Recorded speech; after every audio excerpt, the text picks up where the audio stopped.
Our dogs, our loyal companions, our furry roommates, our occasional garbage thieves, they're the ultimate best friend, wrapped in a soft, slobbery package. But have you ever stopped to wonder, why do dogs do the things they do? And why are we so obsessed with them? Let's dive into the hilarious and fascinating world of dogs. Dogs, or Canis lupus familiaris, if you're feeling fancy, have been hanging out with humans for at least 15,000 years. They're basically the original influencers, convincing ancient humans to share food and shelter in exchange for protection and companionship. Think of it as the earliest form of a subscription service, except instead of Netflix, you got a furry alarm system. And how did this all start? Wolves. Yes, the majestic, howling, wild predators that make humans go, "Oh, but also please don't eat me." Some particularly chill wolves figured out that if they acted cute and non-threatening, humans would toss them some leftover mammoth ribs. Over generations, these wolves became less terrifying hunter and more floppy-eared tail wagger. Now let's talk about the sniffer. A dog's sense of smell is like a superpower.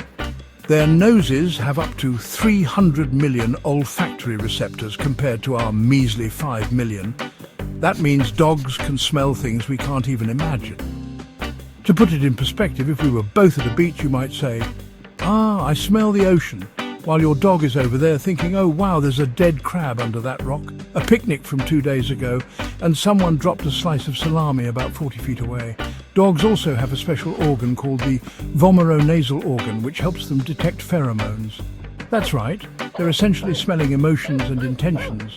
It's why they know you're stressed before you do, or why they're so interested in every single fire hydrant like it's the dog version of a social media feed. And what about their weird quirks? Like the whole tail-chasing thing. Is it a deep existential crisis? Nah, it's usually just boredom or excess energy. Think of it as a doggy fidget spinner. But sometimes it can also be a way for dogs to say, "Hey, I'm a little anxious. Maybe don't yell at me for chewing your shoes." Speaking of chewing, let's not forget their habit of devouring everything that's remotely edible, or even vaguely chewable. Shoes, socks, furniture. If it fits in their mouth, it's fair game. Why? Well, dogs explore the world with their mouths. Puppies especially are like tiny furry toddlers, putting everything in their mouths to figure out what's safe, what tastes good, and what causes their human to scream in horror. Let's talk about the science of the Zoomies.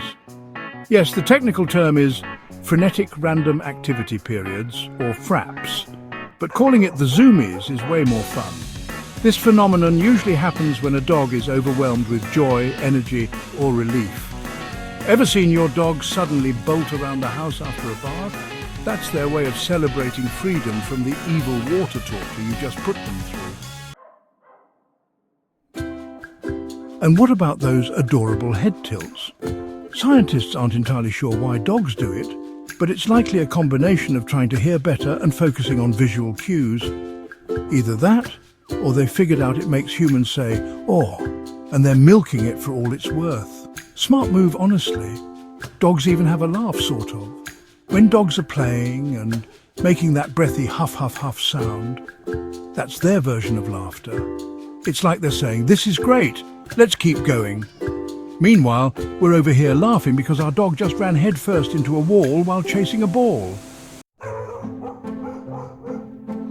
Now, let's address the elephant, or rather the dachshund, in the room. Why are there so many dog breeds? Thanks to humans and their habit of selective breeding, we've created over 340 recognized breeds. Each one has been specifically designed for certain tasks. Border collies, herding sheep labradors, fetching things pugs, snoring loudly enough to wake the neighbors. Selective breeding has also given us some pretty bizarre features. Take the greyhound, for example. It can run up to 45 miles per hour, making it the Usain Bolt of the dog world. On the other hand, we have the basset hound, a breed so uncoordinated that it can trip over its own ears. But you know what? We love them anyway. And finally, let's not forget the most important fact of all. Dogs love us unconditionally. They don't care if you're having a bad hair day or if you just spilled coffee on yourself. As long as you've got a lap to sit on, or at least a piece of furniture they can claim as their own, they're happy. So the next time you catch your dog staring at you with those big soulful eyes, remember this: you're not just their human, you're their whole world. And yes, they'll still eat your socks, but hey, nobody's perfect. And that's the secret life of dogs. They're sniffing machines, tail-wagging comedians, and most importantly, the best thing that's ever happened to humanity. Now, if you'll excuse me, I have a dog to pet.